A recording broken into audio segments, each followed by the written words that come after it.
Everybody dies, don't they? Everybody come back, don't they? Isn't that so? You tried to get into the locked room today, didn't you? How do the dead come back, Mother?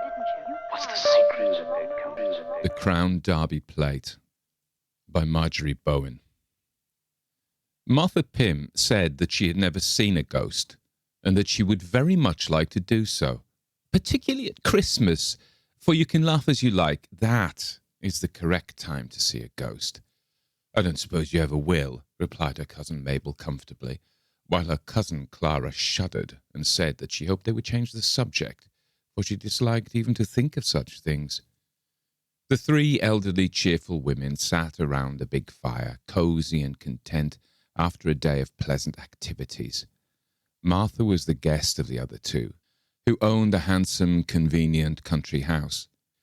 She always came to spend her Christmas with the Wintons, and found the leisurely country life delightful after the bustling round of London, for Martha managed an antique shop of the better sort and worked extremely hard. She was, however, still full of zest for work or pleasure, though 60 years old, and looked backwards and forwards to a succession of delightful days. The other two, Mabel and Clara, led quieter but none the less agreeable lives.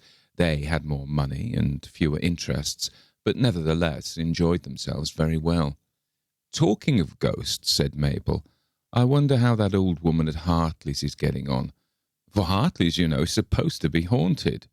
"Yes, I know," smiled Miss Pym, "but all the years that we have known of the place, we have never heard anything definite, have we?"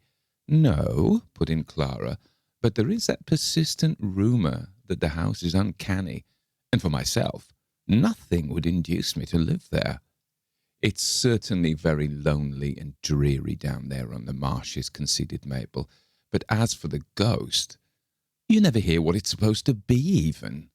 "Who has taken it?" asked Miss Pym, remembering Hartley's as very desolate indeed, and long shut up.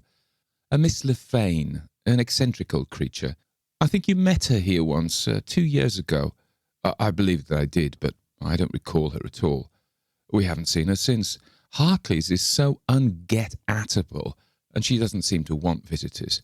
She collects china, Martha, so really you ought to go and see her and talk shop."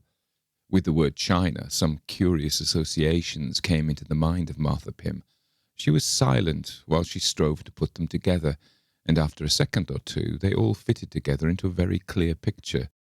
She remembered that 30 years ago, yes, it must be 30 years ago, when as a young woman she had put all her capital into the antique business and had been staying with her cousins, her aunt had been then alive, that she had driven across the marsh to Hartley's, where there was an auction sale. All the details of this she had completely forgotten, but she could recall quite clearly purchasing a set of gorgeous china which was still one of her proud delights, a perfect set of Crown Derby, save that one plate was missing. "How odd," she remarked, "that this Miss Le Fane should collect china too, for it was at Hartley's that I purchased my old dear Derby service. I've never been able to match that plate." "A plate was missing, I seem to remember," said Clara. "Did they say that it must be in the house somewhere, and that it should be looked for?" "I believe they did, but of course I never heard any more, and that missing plate has annoyed me ever since." "Who had Hartley's?" "An old connoisseur, Sir James Sewell. I believe he was some relation to this Miss Le Fane, but I don't know." "I wonder if she's found the plate," mused Miss Pym. "I expect she has turned out and ransacked the whole place." "Why not trot over and ask?" suggested Mabel. "It's not much use to her, if she has found it. One odd plate." "Don't be silly," said Clara. "Fancy going over the marshes this weather to ask about a plate missed all those years ago. I'm sure Martha wouldn't think of it." But Martha did think of it.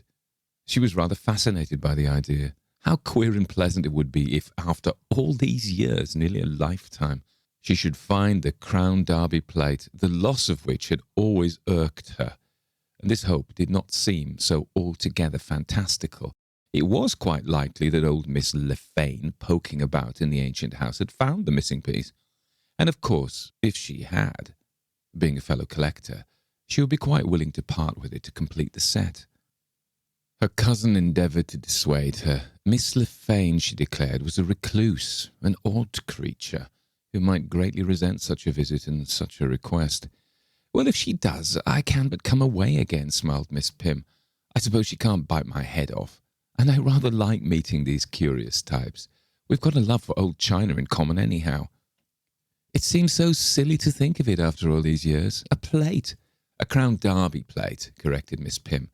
It's certainly strange that I didn't think of it before, but now that I've got it into my head, I can't get it out. Besides, she added hopefully, I might see the ghost.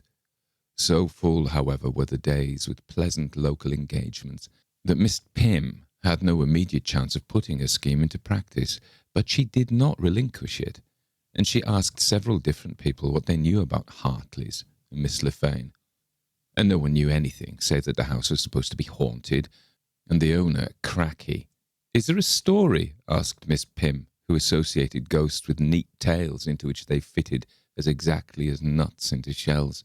But she was always told, oh no, there isn't a story. No one knows anything about the place. Don't know how the idea got about. Old Sewell was half crazy, I believe. He was buried in the garden, and that gives a house a nasty name. Very unpleasant, said Martha Pym, undisturbed. This ghost seemed too elusive for her to track down. She would have to be content if she could recover the Crown Derby plate. For that, at least, she was determined to make a try, and also to satisfy that faint tingling of curiosity roused in her by this talk about Hartley's and the remembrance of that day so long ago when she had gone to the auction sale at the lonely old house. So, the first free afternoon, while Mabel and Clara were comfortably taking their afternoon repose, Martha Pym, who was of a more lively habit, got out her little governess cart and dashed away across the Essex flats. She had taken minute directions with her, but she had soon lost her way. Under the wintry sky, which looked as grey and hard as metal, the marshes stretched bleakly to the horizon. The olive-brown broken reeds were harsh as scars on the saffron-tinted bogs, where the sluggish waters that rose so high in winter were filmed over with the first stillness of a frost. The air was cold, but not keen. Everything was damp. Faintest of mists blurred the black outlines of trees that rose stark from the ridges above the stagnant dikes. The flooded fields were haunted by black birds and white birds, gulls and crows, whining above the long ditch grass and wintry wastes. Miss Pym stopped the little horse and surveyed this spectral scene, which had a certain relish about it to one sure to return to a homely village, a cheerful house, a good company. A withered and bleached old man, in colour like the dun landscape, came along the road between the sparse alders. Miss Pym, buttoning up her coat, asked the way to Hartley's. As he passed her, he told her, straight on, and she proceeded straight indeed across the road that went with undeviating length across the marshes. Of course, thought Miss Pym, if you live in a place like this, you're bound to invent ghosts. The house sprang up suddenly on a knoll ringed with rotting trees, encompassed by an old brick wall that the perpetual damp had overrun with lichen, blue, green, white colours of decay. Hartley's, no doubt. There was no other residence of human being in sight in all the wide expanse. Besides, she could remember it surely after all this time, the sharp rising out of the marsh, the colony of tall trees. But then fields and trees had been green and bright. There had been no water on the flats. It had been summer-time. She certainly thought Miss Pym must be crazy to live here, and I rather doubt if I shall get my plate. She fastened up the good little horse by the garden gate, which stood negligently ajar, and entered. The garden itself was so neglected that it was surprising to see a trim appearance in the house, curtains at the window, and a polish on the brass door-knocker, which must have been recently rubbed there, considering the taint in the sea damp, which rusted and rotted everything. It was a square-built, substantial house, with nothing wrong with it but the situation, Miss Pym decided, though it was not very attractive. Being built of that drab-plastered stone so popular 100 years ago, with flat windows and door, while one side was gloomily shaded by a large evergreen tree of the cypress variety, which gave a blackish tinge to that portion of the garden. There was no pretence at flower beds, nor any manner of cultivation in this garden, where a few rank weeds and straggling bushes matted together above the dead grass. On the enclosing wall, which appeared to have been built high as protection against the ceaseless winds that swung along the flats, were the remains of fruit trees, their crucified branches rotting under the great nails that held them up, looked like the skeletons of those who had died in torment. Miss Pym took in these noxious details as she knocked firmly at the door. They didn't depress her. She merely felt extremely sorry for anyone who could live in such a place. She noticed at the far end of the garden, in the corner of the wall, a headstone showing above the sodden, colourless grass, and remembered what she had been told about the old antiquary being buried there, in the grounds of Hartley's. As the knock had no effect, she stepped back and looked at the house. It was certainly inhabited, with those neat windows, white curtains and drab blinds all pulled to precisely the same level.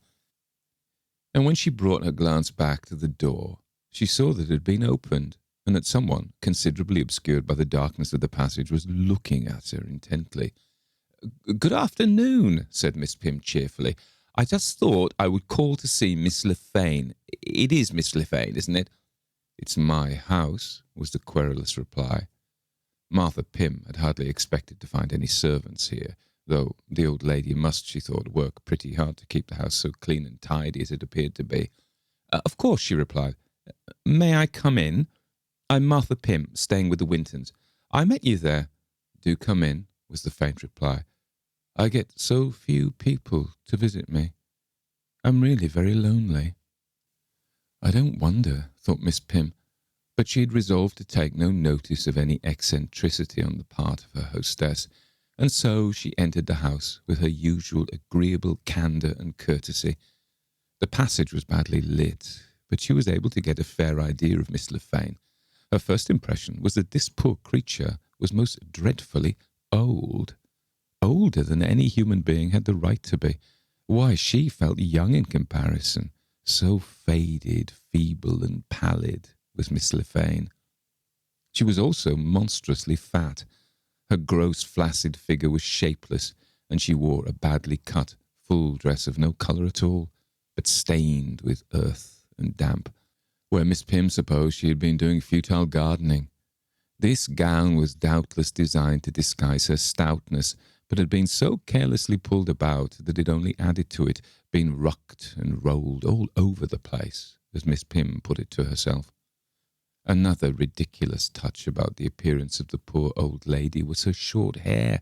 Decrepit as she was, and lonely as she lived, she had actually had her scanty relics of white hair cropped round her shaking head. Dear me, she said in her thin, treble voice. "How very kind of you to come. I suppose you prefer the parlour. I generally sit in the garden." "The garden? But not in this weather." "I get used to the weather. You've no idea how used one gets to the weather." "I suppose so," conceded Miss Pym doubtfully. "You don't live here quite alone, do you?" "Quite alone lately. I had a little company, but she was taken away. I'm sure I don't know where. I haven't been able to find a trace of her anywhere," replied the old lady peevishly. "Some wretched companion that couldn't stick it, I suppose," thought Miss Pym. "Well, I don't wonder. But someone ought to be here to look after her." They went into the parlour, which the visitor was dismayed to see was without a fire, but otherwise well kept. And there, on dozens of shelves, was a choice array of china, at which Martha Pym's eyes glistened. "Aha!" cried Miss Lefane. "I see you've noticed my treasures. Don't you envy me? Don't you wish that you had some of those pieces?" Martha Pym certainly did, and she looked eagerly and greedily round the walls, tables and cabinets, while the old woman followed her with little thin squeals of pleasure. It was a beautiful little collection, most choicely and elegantly arranged, and Martha thought it marvellous that this feeble ancient creature should be able to keep it in such precise order, as well as doing her own housework. "Do you really do everything yourself here, and live quite alone?" she asked, and she shivered. even in her thick coat, and wished that Miss Le Fane's energy had risen to a fire, but then she probably lived in the kitchen as these lonely eccentrics often did. "There was someone," answered Miss Le Fane cunningly, "but I had to send her away. I told you she's gone. I can't find her, and I'm so glad. Of course," she added wistfully, "it leaves me very lonely, but then I couldn't stand her impertinence any longer. She used to say that it was her house and her collection of china, would you believe it? She used to try to chase me away from looking at my own things." "How very disagreeable," said Miss Pym, wondering which of the two women had been crazy. "But hadn't you better get someone else?" "Oh, no," was the jealous answer. "I would rather be alone with my things. I daren't leave the house for fear someone takes them away. There was a dreadful time once when an auction sale was held here." "Were you here then?" asked Miss Pym. But indeed, she looked old enough to have been anywhere. "Yes, of course," Miss Le Fane replied rather peevishly, and Miss Pym decided that she must be a relation of old Sir James Sewell. Clara and Mabel had been very foggy about it all. "I was very busy hiding all the china, but one set they got, a Crown Derby tea service, with one plate missing," cried Martha Pym. "I bought it, and you know, I was wondering if you'd find it." "I hid it," piped Miss Le Fane. "Oh, you did you? Well, that's rather funny behaviour. Why did you hide the stuff away instead of buying it?" "How could I buy what was mine?" "Old Sir James left it to you, then?" asked Martha Pym, feeling very muddled. "She bought a lot more," squeaked Miss Le Fane, but Martha Pym tried to keep her to the point. "If you've got the plate," she insisted, "you might let me have it. I'll pay quite handsomely. It will be so pleasant to have it after all these years." "Money's no use to me," said Miss Le Fane mournfully. "Not a bit of use. I can't leave the house or the garden." "Well, you have to live, I suppose," replied Martha Pym cheerfully. "And you know, I'm afraid you're getting rather morbid and dull living here all alone. You really ought to have a fire. Why, it's just on Christmas, and very damp." "I haven't felt the cold for a long time," replied the other. She seated herself with a sigh on one of the horsehair chairs, and Miss Pym noticed with a start that her feet were covered only by a pair of white stockings. "One of those nasty health fiends," thought Miss Pym, "but she doesn't look too well for all that." "So, you don't think that you could let me have the plate?" she asked briskly, walking up and down, for the dark, neat, clean parlour was very cold indeed, and she thought that she couldn't stand this much longer, as there seemed no sign of tea or anything pleasant and comfortable. She had really better go. "I might let you have it," sighed Miss Le Fane, "since you've been so kind as to pay me a visit. After all, one plate isn't much use, is it?" "Of course not. I wonder why you trouble to hide it." "I couldn't bear," wailed the other, "to see the things going out of the house." Martha Pym couldn't stop to go into all of this. It was quite clear that the old lady was very eccentric indeed, and that nothing very much could be done with her. No wonder that she had dropped out of everything, and that no one ever saw her or knew anything about her, though Miss Pym felt that some effort ought really to be made to save her from herself. "Wouldn't you like a run in my little governess cart?" she suggested. "We might go to tea with the Wintons on the way back. They'd be delighted to see you, and I really think that you do want taking out of yourself." "I was taken out of myself some time ago," replied Miss Le Fane. "I really was. And I couldn't leave my things, though," she added with pathetic gratitude. "It is very, very kind of you." "Your things would be quite safe, I'm sure," said Martha Pym, humouring her. "Who would ever come up here this hour of a winter's day?" "They do, oh, they do. And she might come back, prying and nosing, and saying that it was all hers, all my beautiful china. Hers." Miss Le Fane squealed in her agitation, and rising up, ran round the wall, fingering with flaccid yellow hands the brilliant glossy pieces on the shelves. "Well then, I'm afraid that I must go. They'll be expecting me, and it's quite a long ride. Perhaps some other time you'll come and see us." "Oh, must you go?" quavered Miss Le Fane dolefully. "I do like a little company now and then. And I trusted you from the first. The others, when they do come, are always after my things, and I have to frighten them away." "Frighten them away?" replied Martha Pym. "However do you do that? It doesn't seem difficult. People are so easily frightened, aren't they?" Miss Pym suddenly remembered that Hartley's had the reputation of being haunted. Perhaps the queer old thing played on that. The lonely house with the grave in the garden was dreary enough around which to create a legend. "I suppose you've never seen a ghost?" she asked pleasantly. "I'd rather like to see one, you know." "There's no one here but myself," said Miss Le Fane. "So you've never seen anything? I thought it must all be nonsense. Still, I do think it rather melancholy for you to live here all alone." Miss Le Fane sighed. "Yes, it's very lonely. Do stay and talk to me a little longer." Her whistling voice dropped cunningly. "And I'll give you the Crown Derby plate." "Are you sure you've really got it?" Miss Pym asked. "I'll show you."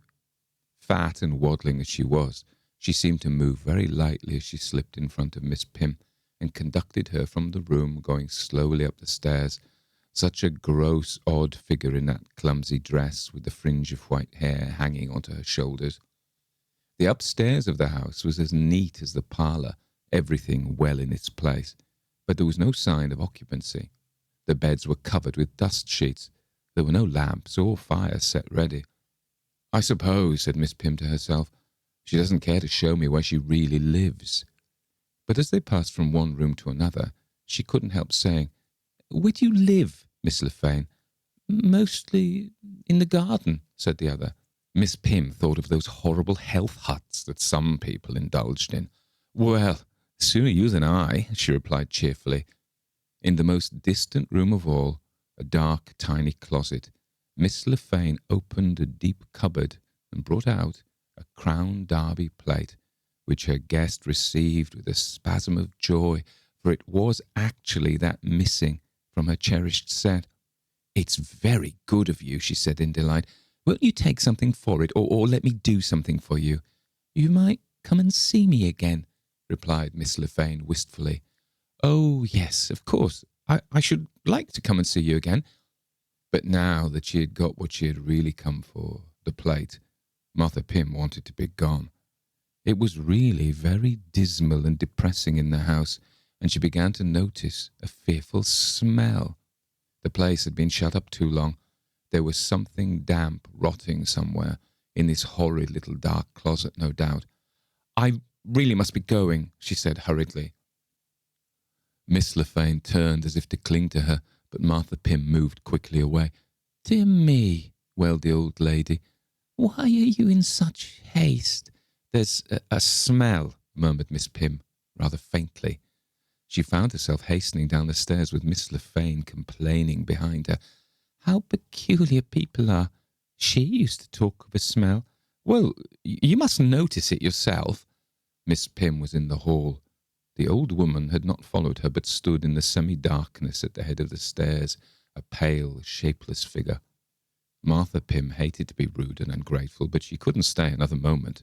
She hurried away, and was in her cart in a moment. Really, that smell! "Goodbye," she called out with false cheerfulness, "and thank you so much." There was no answer from the house. Miss Pym drove on. She was rather upset, and took another way than that by which she had come, a way that led past the little house raised above the marsh. She was glad to think that the poor old creature at Hartley's had such near neighbours, and she reined up the horse, dubious as to whether she should call someone and tell them that poor old Miss Le Fane really wanted a little looking after, alone in a house like that, and plainly not quite right in her head. A young woman, attracted by the sound of the governor's cart, came to the door of the house, and seeing Miss Pym, called out, asking if she wanted the keys of the house. "What house?" asked Miss Pym. "Hartley's, mum. They don't put a board out, as no one's likely to pass, but it's to be sold. Miss Le Fane wants to sell it or let it. I've just been up to see her." "Oh, no, mum, she's been away a year, abroad somewhere. Couldn't stand the place. It's been empty since then. I just rin in every day and keep things tidy." Loquacious and curious, the young woman had come to the fence. Miss Pym had stopped her horse. "Miss Le Fane's there now," she said. She must have just come back. She wasn't there this morning, Mum. 'Tisn't likely she'd come either. Fair scared she was, Mum. Fair chased away. Didn't dare move her china. Can't say I've noticed anything myself, but I never stay long. There's a smell. Yes, murmured Martha Pym faintly. There's a smell. What chased her away? The young woman, even in that lonely place, lowered her voice. Well, as you aren't thinking of taking the place, she got an idea into her head that old Sir James, well, he couldn't bear to leave Hartley's, Mum. He's buried in the garden, and she thought he was after her, chasing round them bits of china. Oh, cried Miss Pym, some of it used to be his. She found a lot stuffed away. He said they were to be left in Hartley's, but Miss Le Fane would have the things sold. I believe that's years ago. Yes, said Miss Pym with a sick look. You don't know what he was like, do you? No, Mum, but I've heard tell he was very stout and very old. I wonder who it was you saw up at Hartley's. Miss Pym took a Crown Derby plate from her bag. You might take that back when you go, she whispered. I shan't want it after all. Before the astonished young woman could answer, Miss Pym had darted off across the marsh. That short hair, that earth-stained robe, the white socks.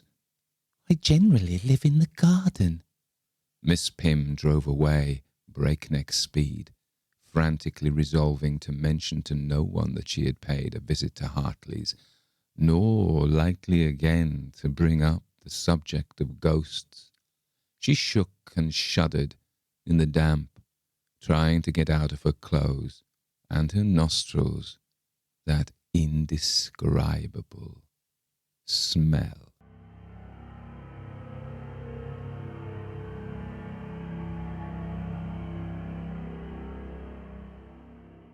That was the Crown Derby plate by Marjorie Bowen. And this story was recommended, suggested by Yimi Tong back in October 2021. So I'm slowly getting round to suggestions in no systematic manner. I'm just going down the list, and if a name jumps out, I'll go, yeah, we'll do that. I try to do them in roughly some order. Anyways, you know, if you're a member of the podcast, you can suggest a story and I will do it at some point. We've done a Marjorie Bowen story before, The Housekeeper, a little while ago. And the podcast's been going about 2.5, just short of 3 years now. And so inevitably we're going to have done some authors more than once. That doesn't mean there aren't authors out there we've never done that we should do. Marjorie Bowen was born in Hayling Island in Hampshire in November 1885, and she died aged 67 in Kensington in London. She was quite a modern woman, though. She was a professional author, and her main reputation, perhaps these days, is the supernatural stories, but at the time, and still to these days, is historical romances, Nell Gwyn and all that kind of thing. And she was very well received. And when we look at this story, we see two things, really. The language is very modern, and the structure of it, it's very nicely written. The only problem I have with reading is it's sometimes she uses semicolons when she should use. It's totally legit to do this, but for reading, a full stop would be easier for me because I can see it as a run-on, where in fact it's a completely new sentence and needs a breath and a pause. But there we go, that's a technical issue.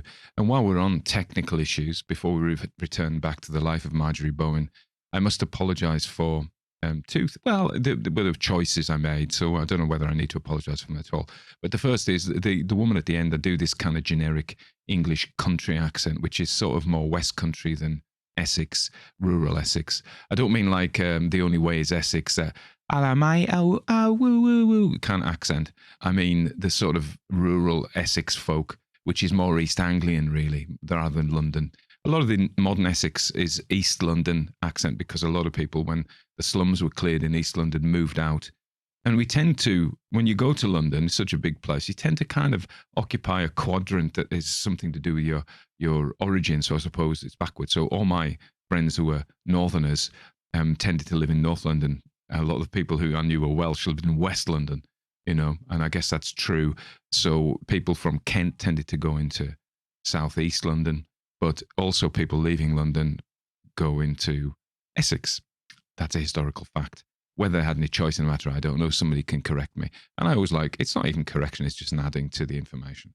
So Marjorie was a bit of a lass, really, even though she was kind of sort of Victorian, a difficult childhood, an alcoholic father, left the family and was found dead in a London street, and she grew up in poverty, but enough money to grow at the Slade School of Fine Art. I mean, the Slade is not a place that people without connections or money go to. Somebody who's been to the Slade, who's listening to the podcast, can tell me that it's different, but that's my impression. It's like St. Martin's, isn't it? But I don't know what I'm talking about. So, and then she went to Paris. So she wrote a lot of bodice rippers, I suppose they call them, set in medieval Italy, and a lot of historical stuff. She married a Sicilian, so she lived a kind of crazy life. And she married another bloke, an English bloke, and she had a child with him who she named Athelstan Charles Ethelwulf Long. Now, come on. And he became a colonial administrator. She was against war in the 30s. So I remember reading that she lived a wild life as a wild woman. Some of the stories we did, The Housekeeper, we haven't done, but I will do, is I think The Dark Mistress, and it's about a ghostly school teacher. It's a fantastic story, actually. So a lot of her stories are good. When I say they're modern, the structure's really modern. So if you get an older ghost story, even somebody like M.R. James, it doesn't have this modern feel. And I think the ghost story in the early 20th century was influenced by the whodunit.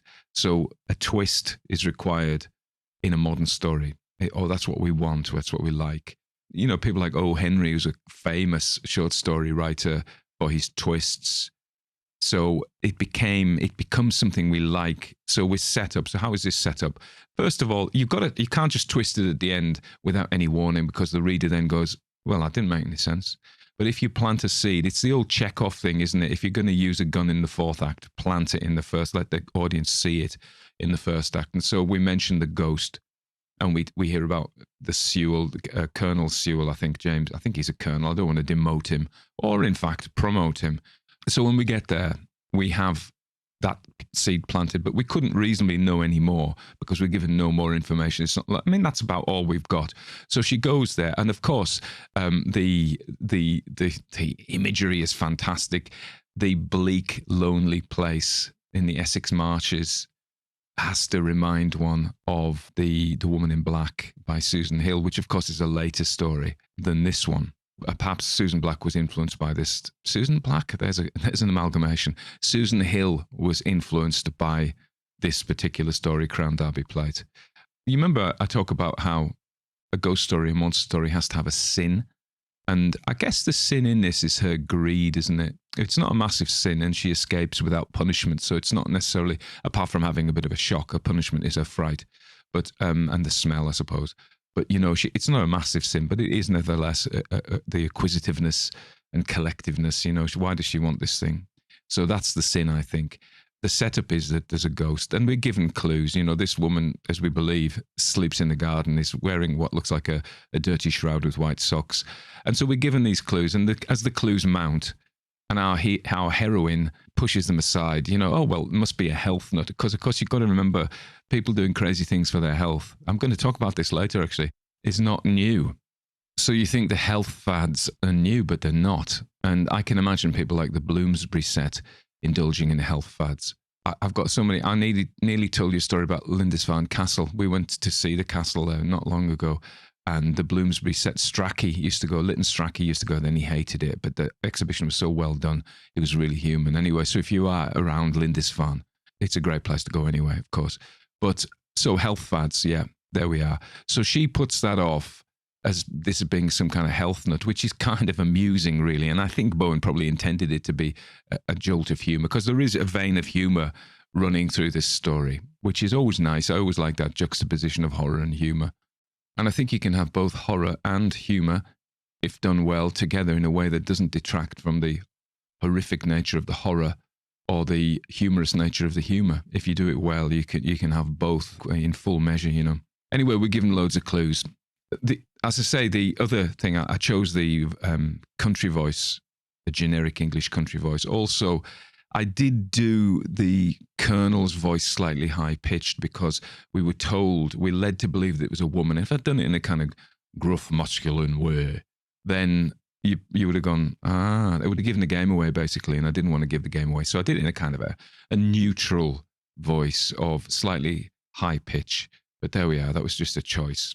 And then, of course, we, as with many of these things, we suss this before the end, before the heroine does. And I've talked about this many times, where we have the suspense of us knowing more than the protagonist in the story. And then when the twist is revealed, we go, aha. We don't go, hey, it makes no sense. We go, aha. Yeah, and that's what you need. So I was going to say the setup, the only thing I kind of got interrupted from saying by myself was the language, the dreary setting.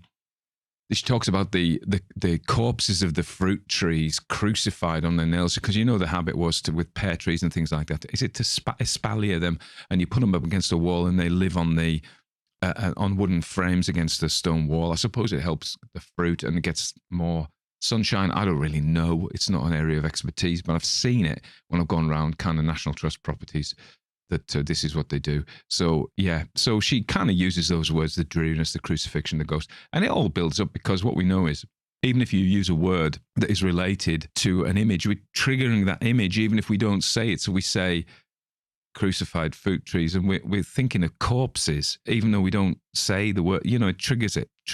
Okay, there we are. I was going to tell you about, before I finish, I was going to tell you about health freaks.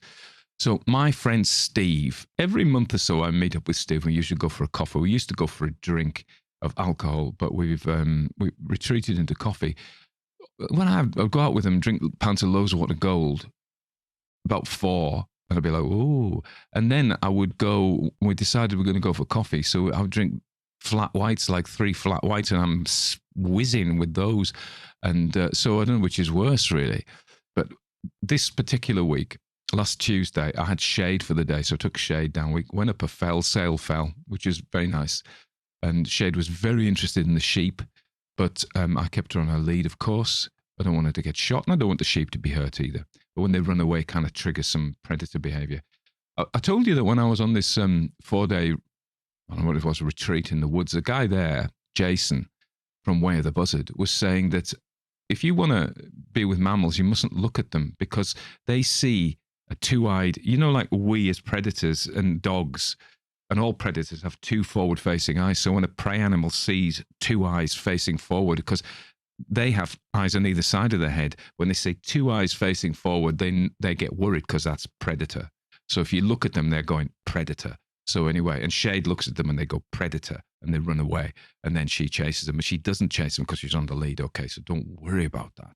I don't want you to get yourself worried that Shade was chasing sheep, because she wasn't. She's a good girl. Steve said that Shade has a game with me called a tug stick, as I call it. She gets a stick and then won't let me have it. She comes up and taunts me with it. And Steve says, we're walking along, she doesn't think you're the alpha. And Sheila said this as well. So I'm Shade's pack mate. I'm not her boss. So she doesn't do stuff that I tell her to do, but we have a lot of fun and we're great friends. But I think I quite kind of prefer that, because I like being people's friends. Anyway, this isn't anything about the health nuts. So this particular day, you've got to imagine, we go for a walk up a fell, and we walk to the lake, and we stand by the lake. Steve and I talk about philosophy, and we're both interested in meditation and the nature of reality and all that stuff. And we come from a kind of, I'm more sort of Vedantic Hindu stuff, because I did transcendental meditation, I still do. And he's more Buddhist. So we talk about these things from, the idea of emptiness. Anyway, that's getting off piste here. But this particular day, remember it's May, but the lake was cold. So he was trying to persuade me. He's got this Wim Hof book. He insists on calling him Wim, but it's Dutch, so it's Wim. I'm a bit peculiar about my pronunciation. So I keep calling him Wim. I'm not going to correct him, but he is wrong. So he was trying to get me to go in the lake, because I don't know if you know about this cold water therapy. You're supposed to go in freezing water and just tolerate it. So anyway, I'm like, man, I'm not sure about this. I'd taken my swimming trunks, but it was raining, and it wasn't raining, but it was cold and grey, and typical English spring. And the water's come down from the fell, so it's snow meltwater. So he went in and stood there with 3 minutes with his hat on. I got a photograph of him, and then came out and shivered a lot. And he's very thin as well. So I'm like, I'm not doing that. But he persuaded me to try this cold water therapy. So today, after my hot shower, I thought, okay, here we go. And I turned the shower to cold. And it was awful. It was like unbearably shocking. And I'm supposed to stay in there for 15 seconds. I possibly managed 15 seconds. I think I managed like 10, and I just couldn't bear it. I had to come out. And then I thought, no, I'm going back in again. And I did. So talking about health freaks who live in the garden, that's me. I'm going to say to Sheila, I'm not living in a house anymore. I'm going to live outside on the bit of rough ground at the back with the rats. But listen, the cats, black cat, and there's a couple of other cats up the way. They keep the rats under control. Shay hasn't seen black cats since. It's a kind of that relationship isn't going anywhere, I don't think. Anyway, so there you are. Marjorie Bowen, The Crown China Plate. A beautiful story recommended by one of my members, Yimi Tong. So you too can recommend stories. This is my selling point. You could become a member. Hooray! You could do it on Patreon. You can do it on YouTube. Probably I would prefer you to do it on Patreon, actually. That seems to work better for me, that system. So members get various perks, including I can talk to them more on Patreon. We'd have more kind of to and fro conversations.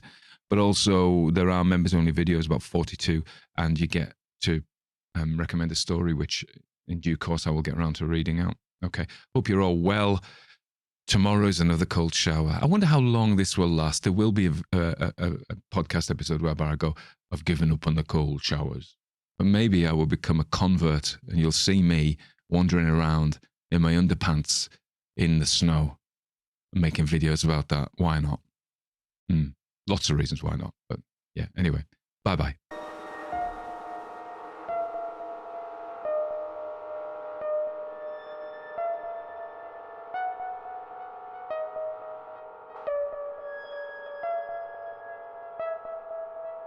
Everybody dies, don't they?